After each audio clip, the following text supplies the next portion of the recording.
Eu criei a técnica do chute, no começo todo mundo falava que não funcionava. Aí depois várias pessoas começaram a me mandar e-mails com os casos de sucesso, eu botei lá no site, o pessoal via que eu estava falando a verdade. Eu fiz várias previsões macroeconômicas e todo mundo falou que eu ia errar, que não sei o quê.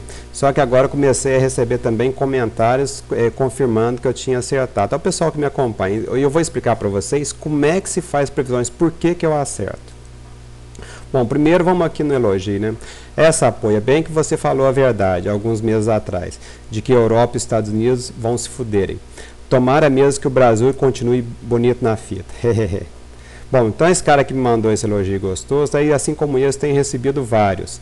Mas é verdade, os Estados Unidos e a Europa vão estar encalacrados, não é coisa passageira, é coisa de décadas, é 10, 20, 30 anos, 40 anos. Tá? Vai ser muito, eles vão ter um período difícil de uns 3 anos e depois vai continuar difícil, mas não tanto quanto de imediato. E o Brasil vai passar por um período no curto prazo de turbulência, como todo mundo, tá? E depois vai se firmar muito bem, porque o Brasil depende da China, é o efeito China que está trazendo para o Brasil esse novo milagre econômico. Então a gente faz uma análise um pouco mais longa, por isso que eu não consigo acertar o curto prazo, mas eu acerto o longo prazo. O longo prazo é muito mais fácil de calcular do que o curto prazo. É como se fosse um raio subindo para o céu. O pessoal fala que o raio cai, mas o raio sobe. Eu consigo acertar o ponto de saída e de chegada, mas eu não consigo acertar com precisão a trajetória. Mas o ponto de saída e de chegada é fácil. Então, por isso que eu gosto de fazer previsões macroeconômicas de longo prazo. E por isso também que eu não analiso empresas. Eu não consigo acertar uma empresa, mas o todo eu acerto. Então, qual que é o meu segredo? Bom, eu sou um caipira simples, mas desconfiado. É justamente nesse ceticismo científico, tá? O cientista desconfia, o cientista não crê. Quem crê é religioso, o cientista está sempre duvidando. Então eu faço coisas simples, tá? Eu não faço coisas elaboradas, fórmulas complexas. Daqueles caras metidos a besta, tá? Que acaba se fudendo também, mas ao mesmo tempo eu nunca acredito em nada. Eu desconfio até de mim mesmo. Esse que é o meu segredo. Então o que eu faço? Eu leio jornais, claro, acompanho tudo, tá? Mas eu estou sempre desconfiado que a mídia mente, os economistas mentem, cada um defende o interesse do seu grupo, de quem os paga. Igual, por exemplo, o Rodrigo Constantino é claramente defensor do capital acionário, das corretoras, das distribuidoras, dos bancos privados. Tá? Então, por isso ele toma aquele partido. Não vou dizer que ele está errado, entendeu? Ele está ganhando dinheiro para defender aquela tese. Então, todo economista faz isso. Só eu que não, por isso que eu estou pobre. Mas, então, o que eu faço? O PIB, gente, não é uma boa medida. Não é uma boa medida por quê? Porque o PIB, ele é manipulável, o pessoal põe consumo no meio do PIB, é um trem de maluco, então eu não vou pelo PIB. Primeira coisa é isso, a mídia dá muito poder, dá muita importância para o PIB, eu não. E eles falam também que tem que estimular o consumo para o país crescer. Mas gente, esse povo está maluco, estimular consumo, você tem que estimular poupança. Qualquer caipira sabe que você tem que poupar, você tem que juntar, você tem que investir, você tem que criar mecanismos de produção e não ficar consumindo feito louco. Então esse aqui é o grande erro, tanto da mídia quanto dos países. Mas por que a mídia estimula o consumo? É porque quem paga a mídia, quem financia a mídia, quem faz propaganda na mídia são as empresas.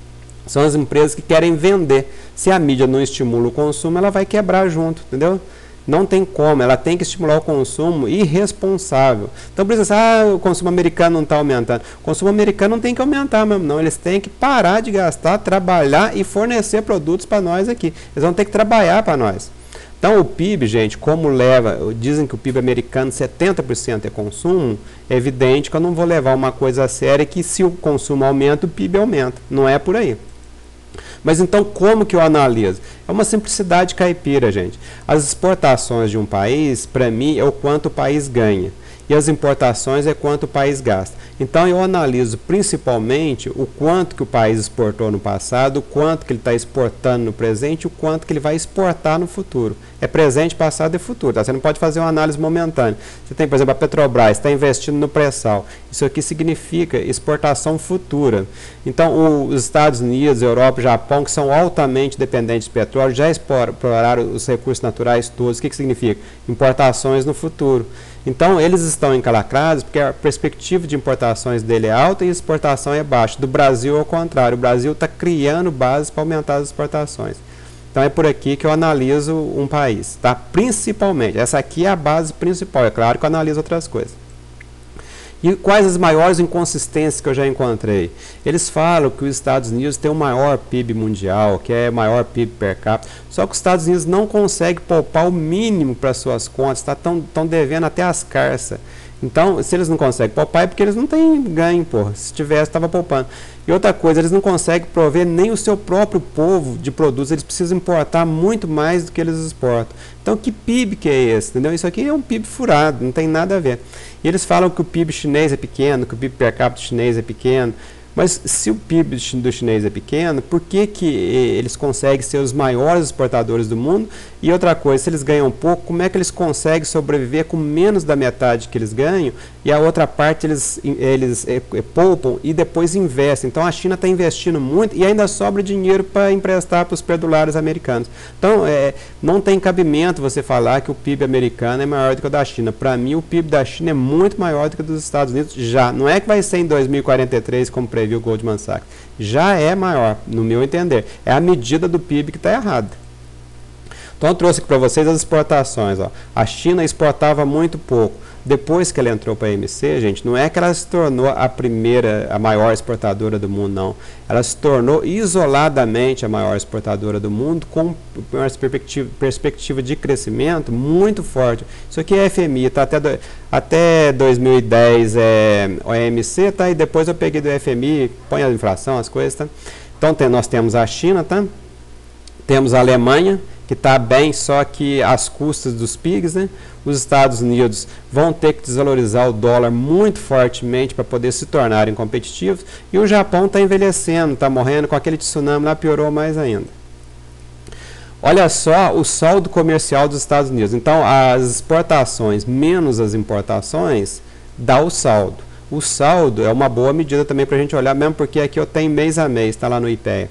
Então vocês vejam que os Estados Unidos nunca foram credores, nos últimos 20, 30, 40 anos, não sei, não estão sendo credores comercialmente, eles estão sempre importando mais do que exportando. E o que é pior, está em linha descendente, está vendo? Isso aqui era aquele consumo americano desembestado, tá? Depois que estourou a bolha imobiliária, deram uma moderadinha, mas agora já está voltando a crescer de novo.